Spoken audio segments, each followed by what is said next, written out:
సమస్యలు లేని జీవితం అంటూ ఉండదు. ప్రతి ఒక్కరి జీవితంలో ఏదో ఒక సమస్య ఉంటుంది. మీ సమస్యలన్నీ తొలగించే ఓం శ్రీ కనకదుర్గా జ్యోతిష్యాలయము. విద్య, ఉద్యోగం, ఆర్థిక, కుటుంబ సమస్యలు, ప్రేమ, పెళ్లి సమస్యలు, వ్యాపార సమస్యలు, ఇలా ఏ సమస్యకైనా పరిష్కారం చెప్పబడును. అలాగే స్త్రీ పురుష వశీకరణము ప్రత్యేకంగా చేయబడును. Phone number 6302400814. మరియు ఏ ఇతర సమస్యలకైనా సరే శక్తి పూజలు చేసి పరిష్కారము అనేది చూపబడును. యంత్రాలు కూడా ఇవ్వబడును. మీరు ఎక్కడెక్కడో జ్యోతిష్యం చెప్పించుకొని నిరాశ చెంది ఉన్నారా? అయితే ఒక్కసారి ఈ గురువు గారికి కాల్ చేయండి. Phone number 6302400814. జై వారాహి మాత. Welcome to my channel. ఈరోజు అమ్మవారి సందేశము. ఇది నీకోసమే బిడ్డ, కాదు అనకుండా విను, ప్రశాంతంగా విను. ఊహించని శుభవార్త అనేది నీకు దక్కబోతుంది అని అమ్మవారైతే చాలా చక్కటి సందేశాన్ని మన కోసం తీసుకొచ్చారండి. ఎవరైనా మన ఛానల్ని కొత్తగా చూస్తున్న వారైతే please like, share and subscribe and support my channel. Video కనుక మీకు నచ్చినట్లయితే ఒక చిన్న లైక్ ఇచ్చి సపోర్ట్ చేయండి ఫ్రెండ్స్. అలాగే 10 మంది మిత్రులకు కూడా షేర్ చేయండి. అమ్మవారి కృపా కటాక్షాలు మనందరి మీద ఎల్లవెల్లలా ఉండాలని మనస్ఫూర్తిగా కోరుకుంటూ ఈ వీడియోని స్టార్ట్ చేస్తున్నానండి. బిడ్డ, నీవు నీ ఆశ తీరలేదని ఎన్నో కష్టాలు నీకు ఎదురవుతున్నాయి. డబ్బు పరంగా నేను చాలా ఇబ్బందులు అనుభవిస్తున్నాను అమ్మా అని నా దగ్గర ఎంతగానో బాధపడుతున్నావు కదా. ఆ బాధలన్నింటికీ కూడా ముగింపు వస్తుంది. ఎప్పుడూ కూడా కష్టపడకుండా భగవంతున్నే ఆరాధిస్తాను, భగవంతుడు నాకు ఇస్తాడు అంటే ఎలా? నీవు కష్టపడిన తర్వాత ఆ కష్టానికి ప్రతిఫలం భగవంతుడు ఇస్తాడు అని ఎదురు చూడాలే కానీ నువ్వు ఊరకనే కూర్చొని బాధపడుతూ ఉంటే ఊరికే ఏది రాదమ్మా. నీ కోరిక తీరలేదని బాధపడటంలో ఎటువంటి అర్థము కూడా లేదు. నువ్వు కష్టపడి పనిచేస్తూ శ్రమిస్తూ నువ్వు ప్రతి అవకాశాన్ని ఉపయోగించుకుంటున్నప్పుడు నీకు తగినంత ఫలితము రాకపోతే అప్పుడు నువ్వు నా దగ్గర నీ యొక్క మొర ఆలపించినప్పుడు ఒక అర్థము అనేది ఉంటుంది. కానీ ప్రయత్నం చేయకుండా ఉంటే ఏదీ రాదు కదా తల్లి. నేను తీర్చగలిగే కోరికలు తీరుస్తాను. ఎందుకంటే కోరికలు తీరకపోతే మనిషి అసంతృప్తిగా ఉంటాడు. ఆధ్యాత్మిక పైకి దృష్టి అనేది పెట్టలేదు. పైమెట్టు ఎక్కాలి అంటే మంచి చెడు విచక్షణ జ్ఞానం కలిగి ఉండాలి. కాబట్టి ఈ విచక్షణ జ్ఞానాన్ని నేను నీకు అందిస్తున్నాను. సాధించాలి అనే పట్టుదలతో పాటు ప్రయత్నం కూడా చేయాలి. నువ్వు ఎక్కడ ఉన్నా ఏం చేస్తున్నా నీ చర్యలన్నీ నాకు తెలుస్తూనే ఉంటాయి. నేను సర్వాంతర్యామిని.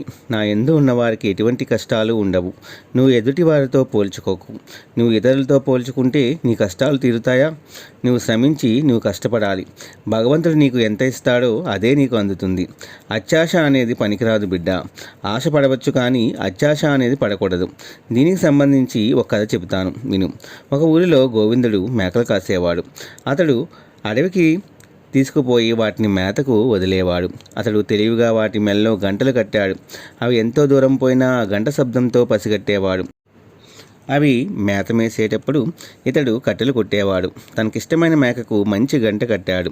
అది ఎక్కడికి తప్పిపోకుండా చూసుకునేవాడు. ఒకరోజు అటువైపుగా వెళ్తున్న వ్యక్తి గోవిందుడికి ఇష్టమైన మేకను చూసి దాన్ని తీసుకువెళ్ళాలని అనుకున్నాడు. అప్పుడు ఆ గోవింద్ దగ్గరికి వెళ్ళి, ఆ మేక మెడలో ఉన్న గంట బాగుంది, అది నాకు అమ్ముతావా? నువ్వు ఎంత డబ్బు అడిగితే అంత ఇస్తాను అన్నాడు. వీడెవడో వెర్రివాడులా ఉన్నాడు. గంటకి ఎక్కువ డబ్బులు ఇస్తా అంటున్నాడు. ఇచ్చేస్తాను అని ఒప్పుకొని గంటకి డబ్బులు తీసుకున్నాడు. తర్వాత రోజు ఆ వ్యక్తి వచ్చి మెడలో గంట లేని మేకను తీసుకువెళ్ళిపోతాడు. సాయంత్రం కాగానే అన్ని మేకలు కనిపించాయి కానీ తనకిష్టమైన మేక కనిపించలేదు. గంట లేకపోవడంతో ఆ మేక కనబడలేదు. ఆ గంట కొన్నవాడే ఆ మేకను దొంగిలించి ఉంటాడు అని గ్రహించలేకపోయాడు. అయ్యో, గంట ఉంటే బాగుండేది అని ఎక్కువగా దిగులు పడ్డాడు. అత్యాశతో గంటను ఎక్కువ డబ్బులకు అమ్మేసి తనకిష్టమైన మేకను ఎంతో ఎక్కువ విలువైంది నష్టపోయాడు. ఈ కథలో నీతి, అత్యాశకు పోతే నీ దగ్గర ఉన్నది కూడా పోతుంది. కాబట్టి ఇతరులతో ఎప్పుడూ పోల్చుకోవద్దు. ఇతరులతో పోల్చుకున్నప్పుడు నీవు వాళ్ళలాగా కష్టపడాలి, లేదా దేవుడి మీద నమ్మకంతో భక్తితో ఉండాలి. అలా రెండూ కాకుండా అత్యాశ, పేరాశ అనే వాటితో మునిగిపోకూడదు. ఎప్పుడూ కూడా నీ కష్టానికి మించి ఎక్కువ ఫలితం ఎందుకు ఆశిస్తావో చెప్పు. నీ కష్టం ఎంతో నీకు అంతే ఫలితం వస్తుంది. అది వస్తువైనా, మనుషులైనా, ధనమైనా సరే. నువ్వు ఎదుటివారి మీద ఎంత ప్రేమ చూపిస్తే వాళ్ళు కూడా నీతో అంతే బంధం కలుపుకుంటారు. ఈ మాటలన్నీ నీలో ధైర్యాన్ని నింపడానికి చెబుతున్నాను బిడ్డ. కాబట్టి ధైర్యంతో ముందడుగు వేయి. నీ జీవితంలో బాగుండేలాగా నేను చూసుకుంటాను. నా మీద నమ్మకంతో నీవు అనుకున్న పని మొదలుపెట్టు. ఆ పనిలో నీకు రెట్టింపు సంతోషము, రెట్టింపు ధనము, నీకు ఏదైనా సరే అన్నీ రెట్టింపుగా నేను కలగజేస్తాను అని వారాహి అమ్మవారైతే ఈరోజు మంచి చక్కటి అదృష్టాన్ని మనకి తెలియజేశారండి. కాబట్టి మనం ఎవరితోనూ పోల్చుకోకుండా మన కష్టానికి మనం చేసే పనిలో మనం విజయం సాధించాలి అంటే అమ్మవారి మీద నమ్మకంతో పాటు మనము కష్టపడాలి. అలా కూర్చొని ఉంటే ఏ పని అవ్వదు కదండి. మనం ఏం చేస్తే మనం ముందుకు వెళ్తాము, ఎటువంటి ట్రిక్స్ అనేవి మనం ఉపయోగించాలి, ఇవన్నీ కూడా మనకున్న తెలివితేటలతో మనము వేస్తే తప్పకుండా దానికి అమ్మవారి సహకారంతో మనకంతా కూడా మంచి జరిగేలాగా ఉంటుందండి. కాబట్టి ఎప్పుడూ కూడా మన కష్టాలు ఉన్నాయని బాధపడకుండా ఆ కష్టాలు ఉన్నప్పుడే మనం తెలివిగా ఒక అడుగు మనం ముందుకు వేసి ప్రయాణిస్తే అమ్మ కూడా మనతో పాటే ఉంది. మన యొక్క కష్టాలన్నీ కూడా తీర్చి తప్పకుండా అంతా మంచి జరిగేలాగా అమ్మవారు చేస్తారు అనడంలో సందేహం అయితే లేదండి. ఈ వీడియో కూడా మీ అందరికీ నచ్చింది అనుకుంటున్నాను ఫ్రెండ్స్. నచ్చితే ఒక చిన్న లైక్ ఇచ్చి సపోర్ట్ చేయండి. అలాగే 10 మంది మిత్రులకు కూడా షేర్ చేయండి.